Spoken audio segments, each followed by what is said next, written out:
celui qui met en Jésus une pleine confiance, jamais ne chancelle plus, compléter sa délivrance. Par la foi, nous marcherons, par la foi, nous triomphons, par la foi, mon Rédempteur me rendra plus que vainqueur.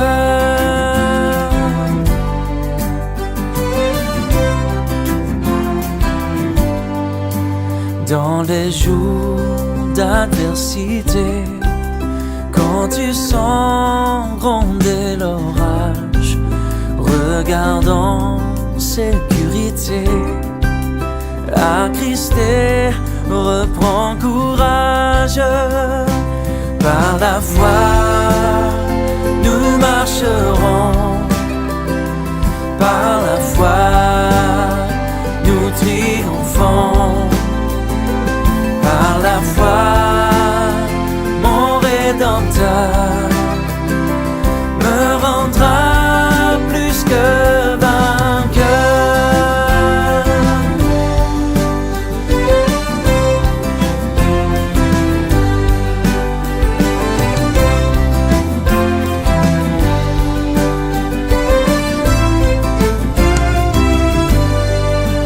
Par la foi, je marcherai en comptant sur ses promesses. Par lui, je triompherai en tout temps de mes détresses. Par la foi, nous marcherons, par la foi, nous triomphons.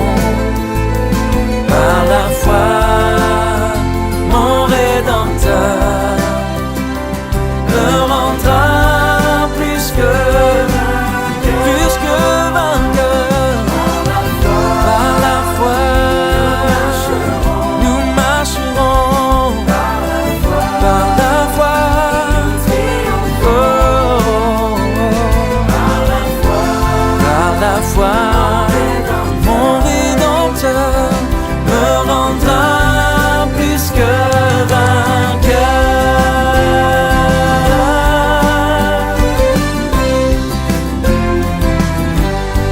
Plus que vainqueur.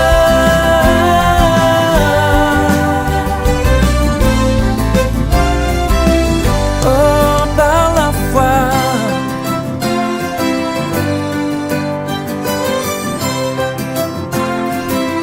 nous marcherons, nous avançons, grand courage, par la foi, nous marcherons, par la foi, nous triomphons, par la foi, mon Rédempteur me rendra plus que vainqueur. Bien-aimés frères et sœurs, bonjour, que sa paix, sa grâce en soit sur vous toutes et tous. Galates chapitre 5, verset 22. Mais le fruit de l'esprit, c'est l'amour, la joie, la paix, la patience, la bonté, la bénignité, la fidélité, la douceur, la tempérance. Mais le fruit de l'esprit, c'est l'amour, la joie, la paix, la patience, la bonté, la fidélité, la douceur, la tempérance. Amen. Amen. Béni soit le Seigneur de Dieu.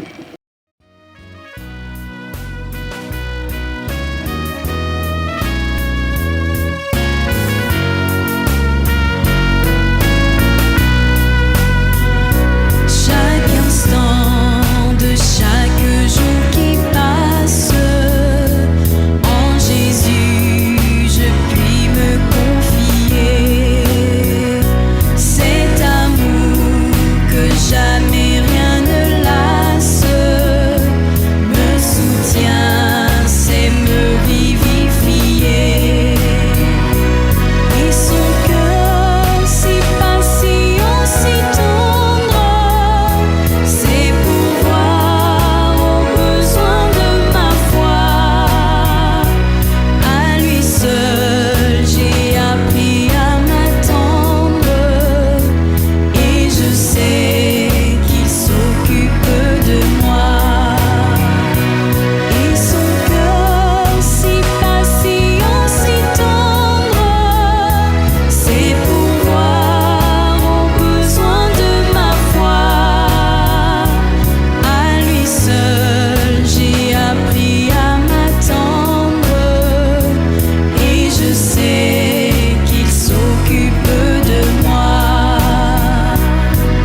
des cieux. Et son cœur si patient, si tendre, c'est pourvoir aux besoins de ma foi. À lui seul j'ai appris à m'attendre, et je sais qu'il s'occupe de moi. Et son cœur si patient, si tendre, c'est pourvoir aux besoins de ma foi. À lui seul j'ai appris à m'attendre, et je sais qu'il s'occupe de moi.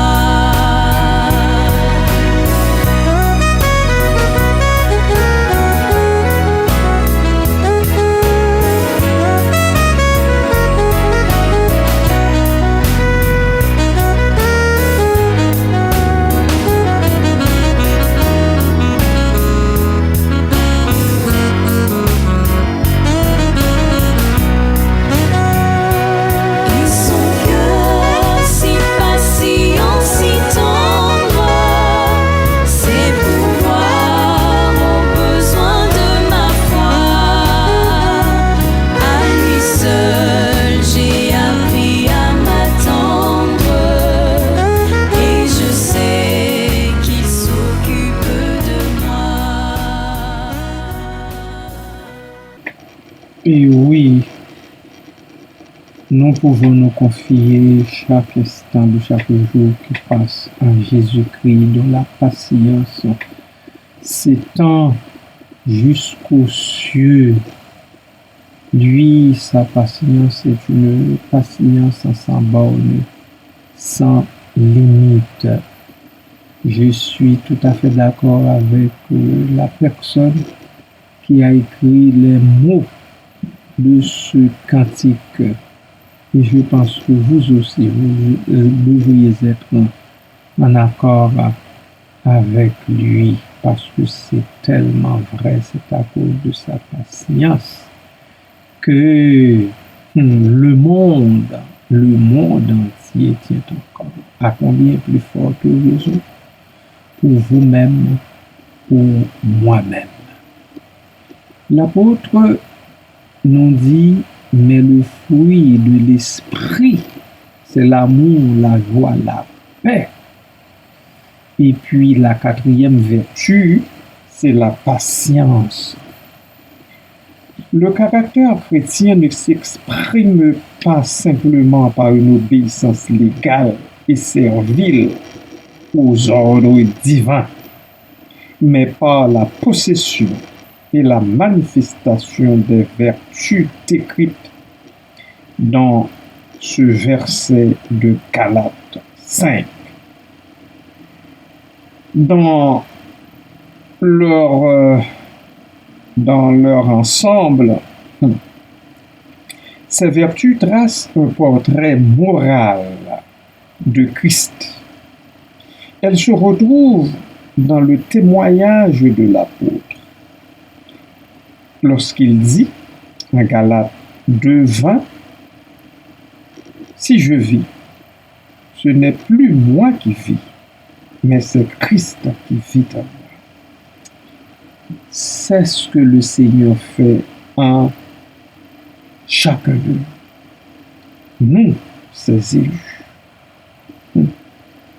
Si je vis, ce n'est plus moi qui vis, mais c'est Christ qui vit en moi. Galates 2:20. Et ces vertus sont illustrées par le fruit que le Seigneur donne en Jean chapitre 1er, versets 1 à 8. L'union vitale du croyant avec Christ, Jean 15, verset 5, 1 Corinthiens 12, 12 et 13, rend cette transformation possible, bien-aimés, car elle est entièrement le fruit de l'esprit. Remarquez le fruit singulier qui contraste avec œuvre plurielle du verset 19 de notre texte aux Galates. En fait, je vais vous lire le verset 19. pour vous situer vraiment. Or, les œuvres de la chair sont évidentes. Ce sont la débauche, l'impureté, le dérèglement. Il continue au verset 20 pour dire l'idolâtrie, la magie, les rivalités, les querelles, les jalousies, les animosités, les disputes, les divisions, les sectes, l'envie, l'ivrognerie, les excès de table et les choses semblables. Point. Je vous dis d'avance, comme je l'ai déjà dit, que ceux qui commettent de telles choses n'hériteront point le royaume de Dieu. Parole de l'apôtre. Ce qui sous-entend que, dans ses objectifs, la vie selon l'esprit est en opposition avec la vie selon la chair. Ces conflits et ces déceptions. Voilà pourquoi, bien-aimés, après cela, parle-t-il du fruit de l'esprit, dont la patience en est la quatrième vertu. Si vous préférez, le quatrième quartier du fruit. Si vous préférez encore, la quatrième tranche de ce fruit, du fruit de l'esprit.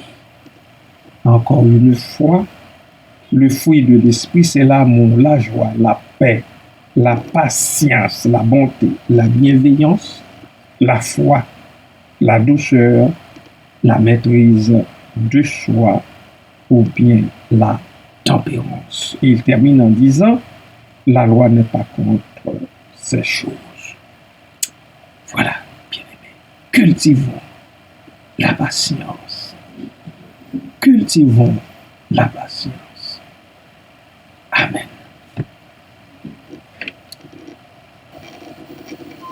Merci infiniment, Seigneur, pour cette tranche du fruit de l'esprit dont on parle dans ta parole. Laquelle tranche, Seigneur, dont tu fais preuve jusqu'ici pour le salut des humains. Ta patience. Merci, Seigneur, pour cette vertu. Merci parce que tu veux aussi que nous la cultivions, cette vertu. Puisque toi, tu es tellement patient envers nous. Merci, Père, de nous le rappeler encore une fois. Car chaque fois que ta parole est lue, car chaque fois que ta parole, Seigneur, se présente sous nos yeux, c'est un rappel.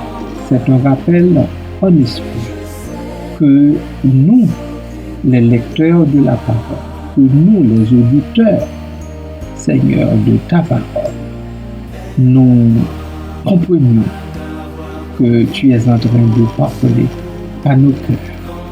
Et quand tu parles à nos cœurs, c'est pour nous préserver les pas des pièges tendus par le mal. C'est pour notre bien-être parfait.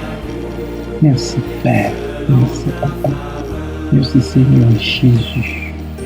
Merci pour ta patience. Merci aussi de nous parler de la patience afin que nous appliquions notre cœur à la cultiver pour de notre côté. Merci Père, merci Papa, merci Seigneur.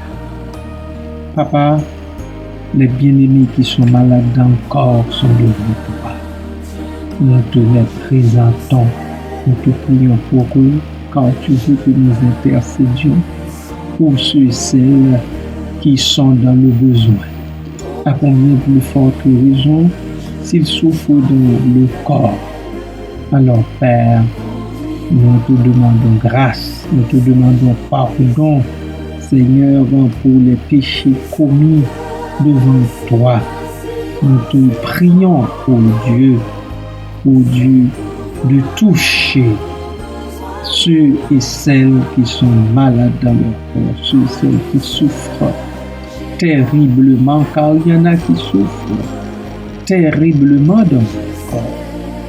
Ils ne savent pas à qui prier ni à qui aller.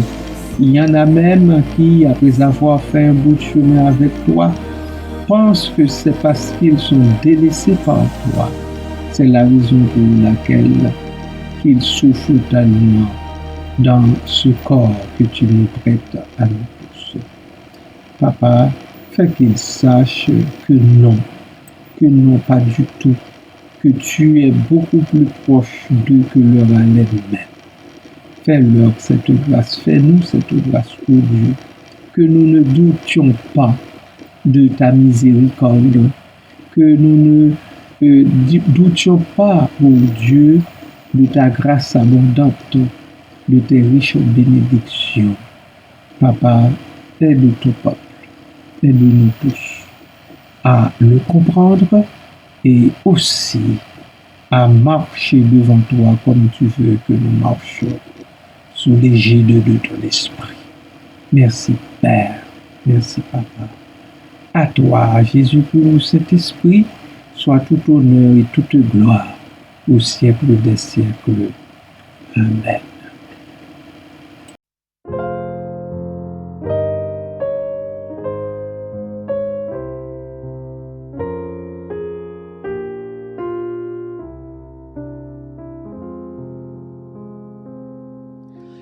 Quand vienne le soir et la nuit, l'esprit ressasse ses ennuis, déception et contrariété, tracas, chagrin, difficulté, où se trouver les solutions pour calmer son agitation.